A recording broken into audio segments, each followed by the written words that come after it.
Alright, all you insomniatic TV channel surfers out there tonight, welcome back to the Tuesday Night Special.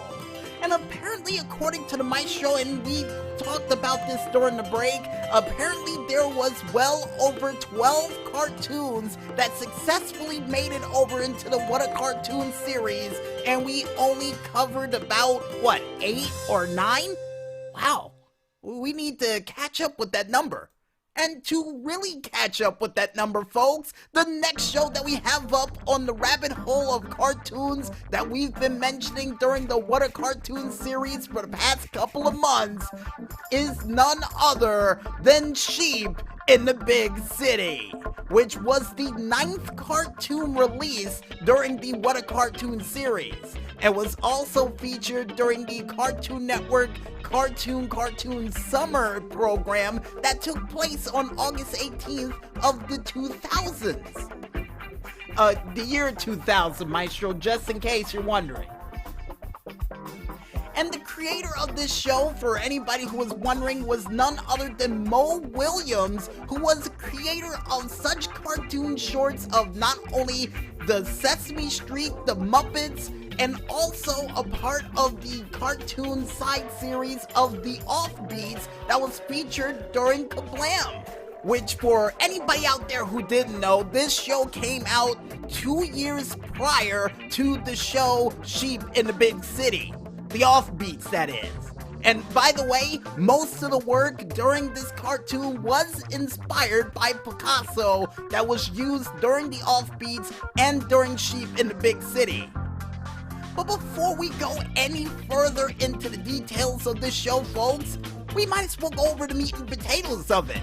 Because during the meat and potatoes of this show, which features a secret military organization led by General Pacific, also flanked by Private Public and the angry scientist, not a mad scientist, but an angry scientist, all trying to get one sheep for a sheep-powered ray gun, and the sheep would have to be alive. So they would go after this one lone sheep that lived on a farm happy with his friends, but unfortunately would have to leave its farm due to the secret military organization trying to capture him for this sheep-powered ray gun, and he would be forced to live in the big city, only for him to go after a whole bunch of different crazy adventures, all while trying to avoid none other than Lisa Rental, and also trying to avoid Lady Richington while trying to persuade the love of one Swanky the Poodle.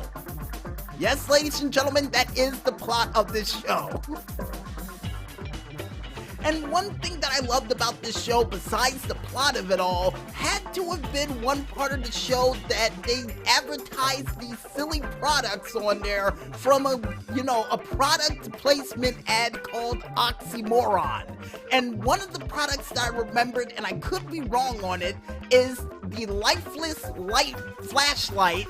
I think it was called the Lifeless Flashlight. I could be wrong, but besides that one that I do remember right out, besides the Oxymoron dog food, also was the one product that was called the Shrimp-Ola Cola, which was 12-month-old shrimp inside of a cola-like drink that will cause your brain to burn.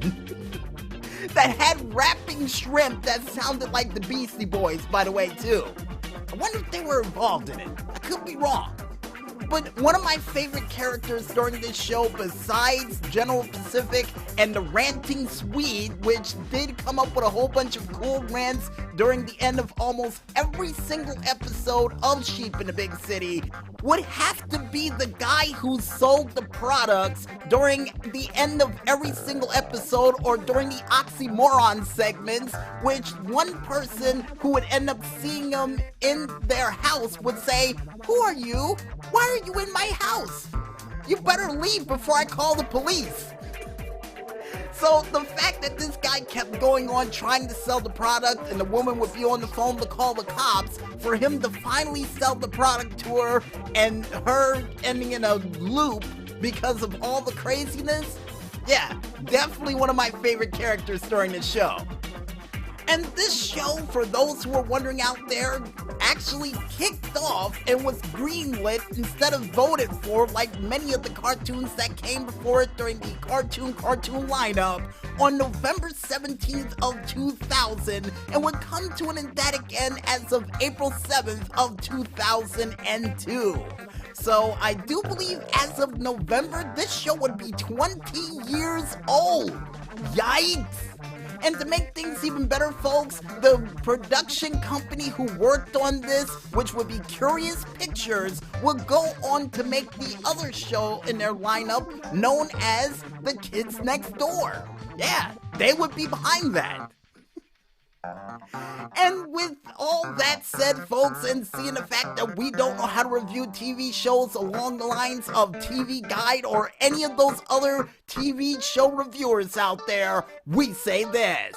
If you want to watch a show involving a sheep trying to run away from a military group, trying to put him in a sheep-powered ray gun, all while he tries to find love and avoid a girl who reminds me a lot of Elvira, all while they plug products that'll most likely ruin your life if you try to take them, then I recommend you go out there, pick up your TV channel remotes, and watch that show.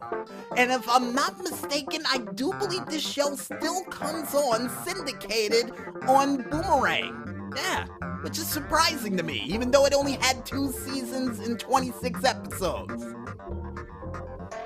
And I guess with that said, folks, we might as well head back into this music, and when we return, we'll be back with more of the Tuesday Night Special right after this. So don't go watching those infomercials just yet, folks, and stay tuned.